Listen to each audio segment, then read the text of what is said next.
Ministro Héctor Valer, así que estamos en compás de espera. Así es, Mabel, y vamos a consagrar a eso algunas de nuestras entrevistas para buscar claridad de boca de personas que tienen experiencia en las funciones que el señor Valer pretende desempeñar. Precisemos también, y esto es importante para todas las familias, que hoy es el Día Mundial de Lucha contra el Cáncer. Es una enfermedad, como sabemos, grave, sobre todo si no se detecta a tiempo. Por eso el Grupo RPP está comprometido con una campaña constante para tener actitudes preventivas frente a esta enfermedad, y vamos a hacer entrevistas a especialistas el día de hoy que nos van a alertar sobre algunos aspectos del cáncer, entre otros planteándose la pregunta si tiene un componente hereditario o no. Pero, como lo ha dicho Mabel Huertas, comenzamos con un tema que ha despertado un enorme malestar en la opinión pública, es decir, el de las revelaciones sobre la trayectoria del señor Héctor Valer, que ha sido designado por el presidente Pedro Castillo como el tercer primer ministro desde que ha entrado en funciones. Para hacernos una idea clara de lo que está en juego a propósito de la polémica en torno al señor Valer, hemos invitado a una ex primera ministra que ha sido también ministra de la Salud. Estoy hablando de la señora Ana Jara. Muy buenos días, señora Jara, y bienvenida a RPP. Estimado Fernando, estimada Mabel, placer de saludarles. Muy buenos días. A su disposición. Muchas gracias a usted. Queríamos saber cuál es su opinión sobre los reproches que se han hecho al nombramiento del señor Héctor Valer como primer ministro y la defensa que él ha intentado hacer el día de ayer. Bueno, me ratifico en lo que he venido yo expresando a través de mi cuenta oficial en el Twitter, que este señor es indigno para el cargo, es indigno para el cargo. Simplemente el presidente Pedro Castillo, de quien es toda la responsabilidad desde la partida inicial, porque es su responsabilidad exclusiva y excluyente designar ministros de Estado, nos ha vuelto a la barbarie. Nos han vuelto a la barbarie con esta designación, no solo en el caso del presidente del Consejo de Ministros, sino, como bien lo ha señalado Fernando, y Mabel lo viene comentando también desde más temprano, otros ministros de Estado, no solo de este gabinete, sino desde la era Castillo, desde el saque. Porque fíjate, Fernando, Mabel, ¿qué es lo que los ciudadanos, qué es lo que los demás países, por ejemplo, tienen como referente de cada nación? Su presidente, sus ministros de Estado, el primer ministro. ¿Qué cosa vemos en el Perú? Vemos a personas que con total impunidad son designados en altos cargos dentro de la administración pública, que están comprometidos o vinculados con denuncias de violencia contra la mujer y el entorno familiar, que son premiados con cargos de decisión que curiosamente y lastimosamente o indignantemente son los que tienen que hacer cumplir las políticas públicas, en este caso de la erradicación de la violencia contra la mujer. Nos han devuelto a la barbarie. De una sociedad mejor que éramos, nos han vuelto a la era primitiva, en la que el mensaje es: golpea nomás, nada te va a pasar, señora y hasta Jara, ministro llegarás. pero... O sea, no solo no te va a pasar nada, sino que puedes llegar a ser premiado a ser ministro de Estado. Nos han devuelto a la barbarie. Señora Jara, pero ¿quién envía ese mensaje? ¿Acaso no es el mismo presidente de la República? Y creo que esa es la principal preocupación, porque él, como usted lo recordaba, ha nombrado a ciertos ministros que tenían antecedentes de ser misóginos, ¿no? Y también con denuncias, inclusive, como lo tiene el primer ministro Valer. Eso significa que para el presidente esto está normalizado y que él comparte, ¿no?, esa misma ausencia de valores con estos personajes. Entonces la pregunta es, hoy podría salir el primer ministro Valer, pero ¿quién vendrá mañana? Y por eso es importante que todos hagamos un solo cuerpo en el país, todos, autoridades, sociedad civil organizada, el ciudadano de a pie, para evitar que exista esta permisividad. Hay que levantar las banderas de la censura social frente a esta potestad, que además no es un derecho absoluto que tiene el jefe del Estado de designar ministros de Estado y altos funcionarios dentro del Poder Ejecutivo. Tan es así que el Congreso de la República tiene la potestad o no de otorgar o no la confianza a un gabinete ministerial. Pero sin duda, Mabel, Fernando, comulgo con ustedes de que la responsabilidad es de Pedro Castillo. Así lo he hecho ver yo en una columna que he escrito para un diario de circulación nacional, que esta vuelta a la barbarie es de exclusividad de Pedro Castillo. Él nos ha devuelto a la barbarie con esta designación de ministros, con este común denominador, ¿no? Todos, además de tener antecedentes, ya sea policiales, judiciales y hasta penales, aunque todavía sin sentencia condenatoria, él pareciera que la lucha contra la violencia hacia la mujer no es un tema de importancia para su gobierno, que las mujeres, discúlpame la expresión, Mabel, Fernando, las mujeres para la gestión de Pedro Castillo valemos madre. Esa es la verdad, siempre lo ha sido, y más bien yo me siento realmente indignada de ver cómo pueden haber ministras, mujeres, que han tratado de edulcorar no solamente la designación de Héctor Valer, sino de otros ministros de Estado, señalando que le conceden el beneficio de la duda.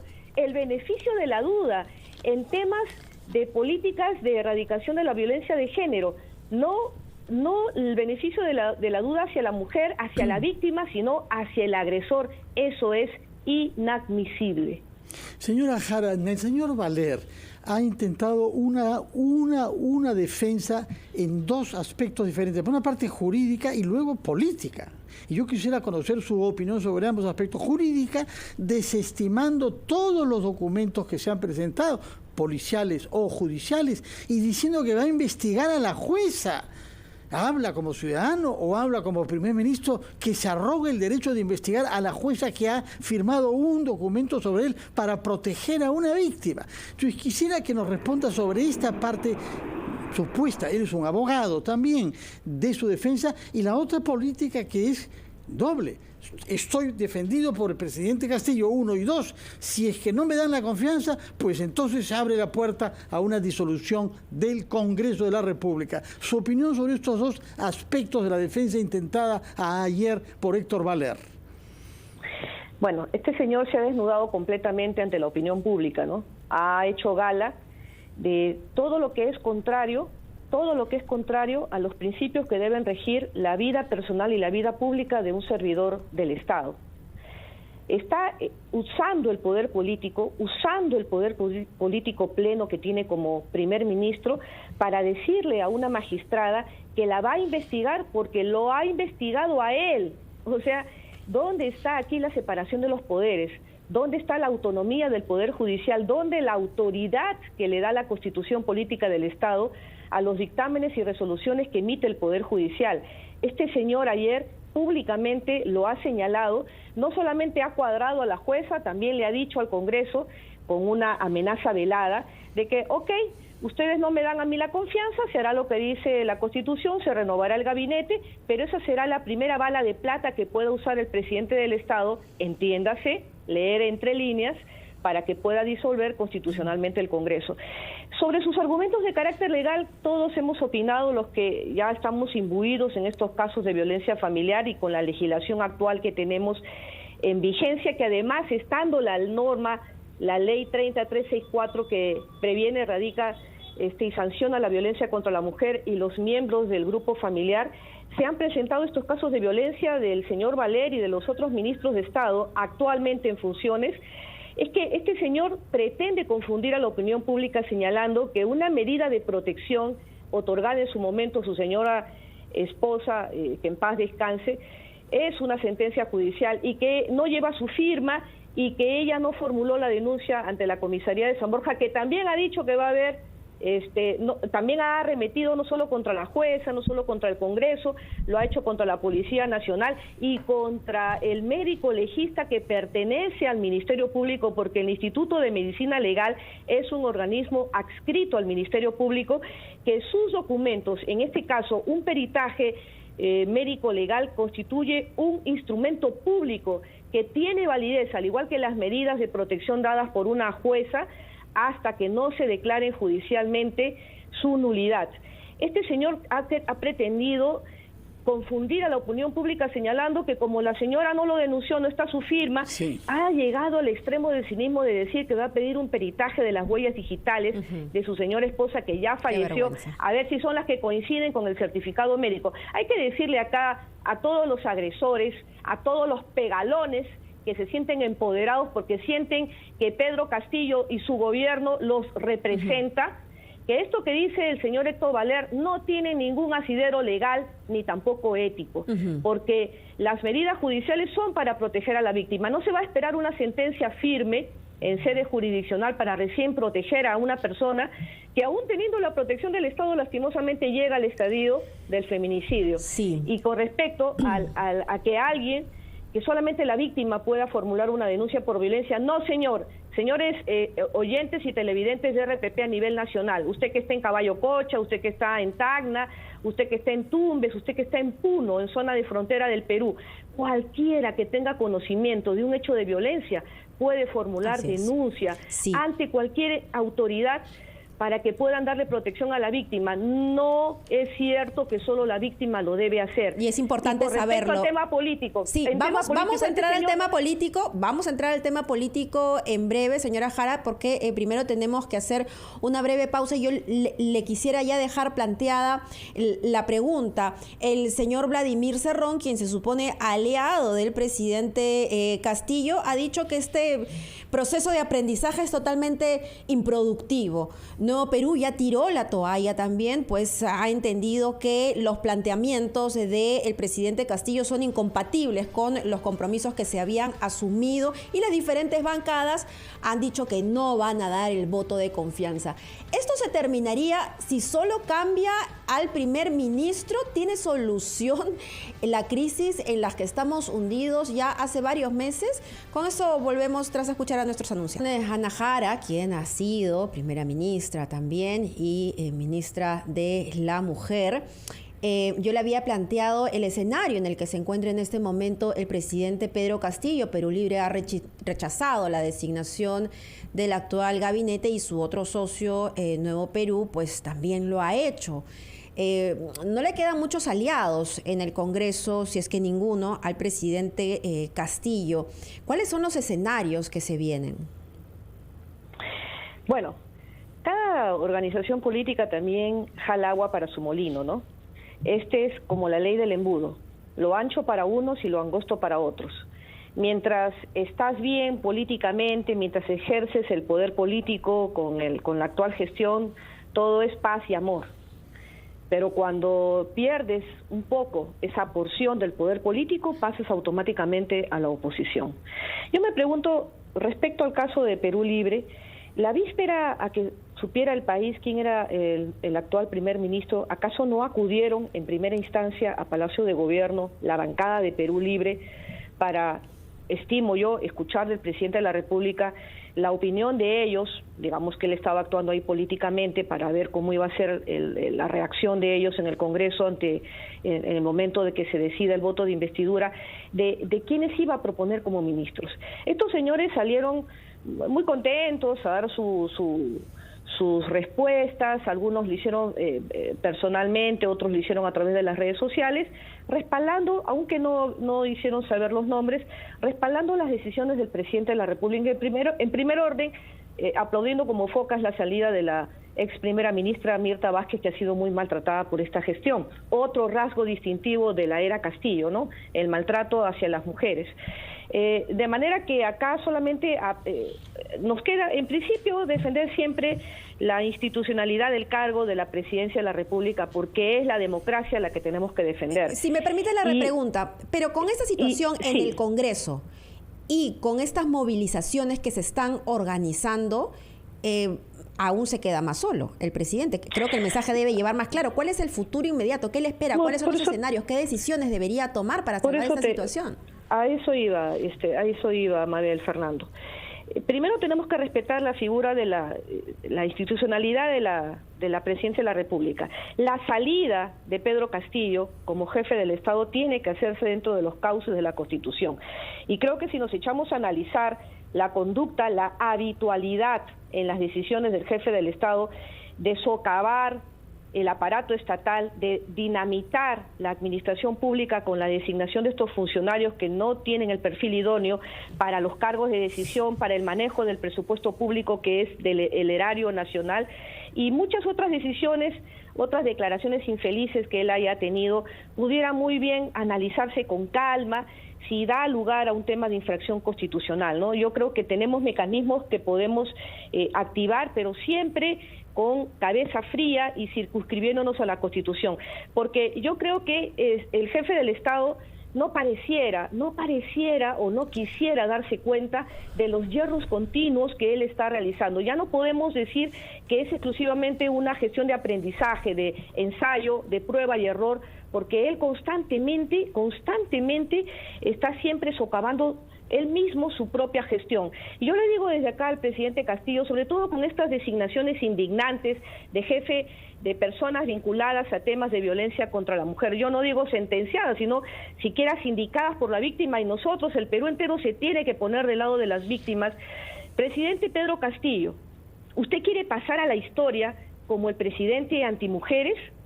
Usted, presidente Castillo, le pregunto con todo respeto, ¿usted quiere pasar a la historia como el presidente pro violencia contra la mujer? Yo salgo aquí en defensa del 50% de la ciudadanía, porque eso es lo que todos percibimos. Usted nos ha hecho con la designación de Héctor Valer y de los otros ministros de Estado, de las otras carteras y de altos cargos del Estado, usted nos ha hecho la esposa, la pareja, las hijas de estos ministros de Estado con estas designaciones.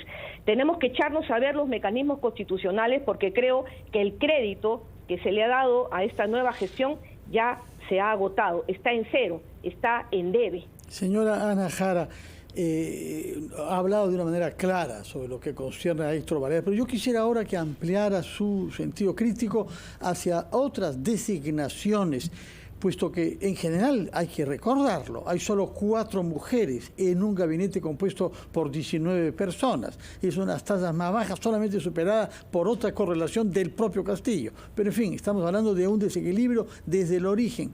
Pero entre las personas nombradas hay otros ministros que han sido objeto de críticas por su trayectoria o por su falta de trayectoria. Y entre ellas destaca la ministra de la Mujer, que es una lejana sucesora suya, la señora Katy Ugarte, que hasta el momento era conocida por alinearse con las posturas más conservadoras y radicales contra todo lo que es equilibrio de género, equidad de género. Pero por otra parte hay otro tipo de reproches. El ministro de Defensa se dice que también tiene una denuncia por violencia familiar, y tenemos el caso del ministro del Ambiente, el señor Supo, que no tiene absolutamente ninguna experiencia en el sector.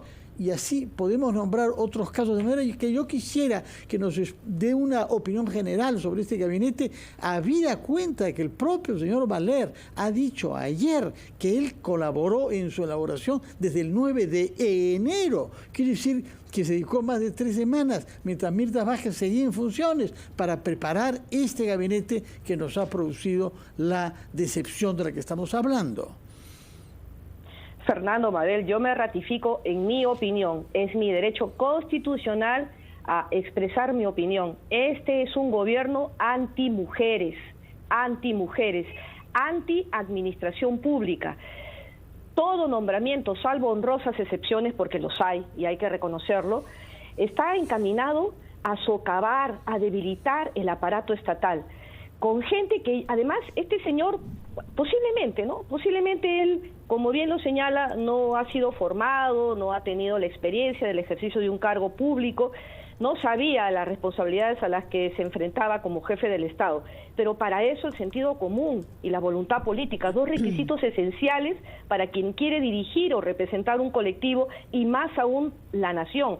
Te rodeas pues de buenos asesores, convocas a los mejores cuadros con experiencia de gestión y con idoneidad, con una hoja de vida irreprochable.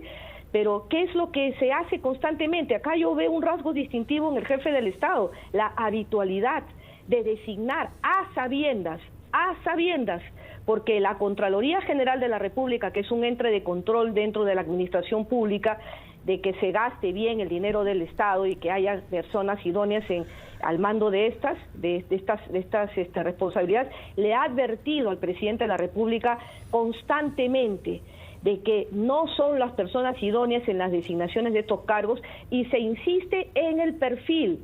Hay una habitualidad de querer dinamitar el aparato estatal, y esto también tendría que analizarse si da como un tema de infracción constitucional. Yo no lo sé, porque yo no soy constitucionalista, yo soy civilista y mi especialidad es comercial, pero creo que hay un rasgo distintivo.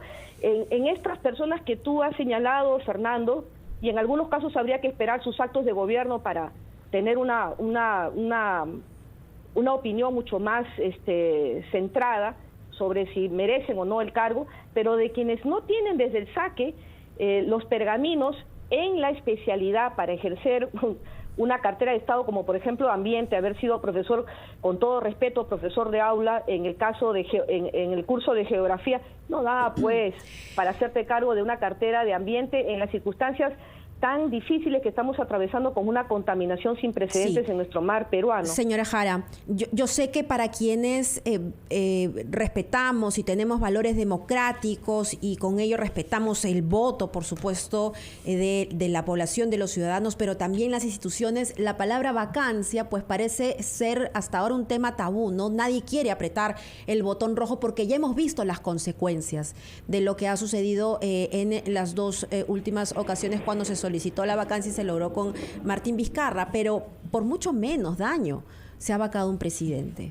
Entonces, ahora estamos en una situación totalmente entrampada. Usted menciona la infracción constitucional, pero eso muchos especialistas indican que sería un camino muy largo porque hay que modificar un artículo de la Constitución que permita, ¿no?, que al presidente, que permita ampliar las causales por las que puede acusársele al presidente. Estamos entrampados. Aparentemente no hay salida y dependemos de la voluntad del mismo presidente.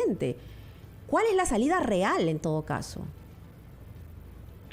Mira, yo creo que sí hay mecanismos constitucionales para poderle dar solución a esta situación al extremo que nos ha llevado esta gestión, ¿no? La infracción constitucional, que es un juicio político, está más al alcance de nosotros, de acuerdo a la legislación vigente, ¿no? La vacancia está circunscrita, ¿no? O sea, lamentablemente en estos casos solamente tú puedes aplicar lo que está en blanco y negro en nuestra Carta Magna, pero el juicio político sí te abre ese abanico de posibilidades de poder, en este caso, aplicarlo al presidente Pedro Castillo. Yo iría por ese lado. Tú me dices que toma un poco de tiempo, pues hay que tomar ese tiempo. Hay que tomar ese tiempo para no patear el tablero. Nosotros no podemos tomar tiempo, Disculpe, nosotros acá en RPP tenemos un tiempo contadísimo. Sí, claro. Aprovecho para recordarlo. Mira, por favor, brevemente. Si hablamos de sacar del cargo a una persona que está dinamitando constantemente el aparato estatal, mi opinión es ir por el juicio político. La infracción constitucional nos tome el tiempo que nos tenga que tomar, pero hay que respetar la Constitución política. De acuerdo, tomamos nota entonces que como ex primera ministra y como abogada da esta vía para terminar con esta incapacidad que se viene mostrando, por lo menos en el nombramiento de los gabinetes. Muchísimas gracias, señora Ana Jara, por su presencia. Gracias, Mabel. Gracias, Fernando. Un buen día a usted. Vamos a ir a la pausa con un poquito de retraso y regresamos rápidamente a Ampliación de Noticias.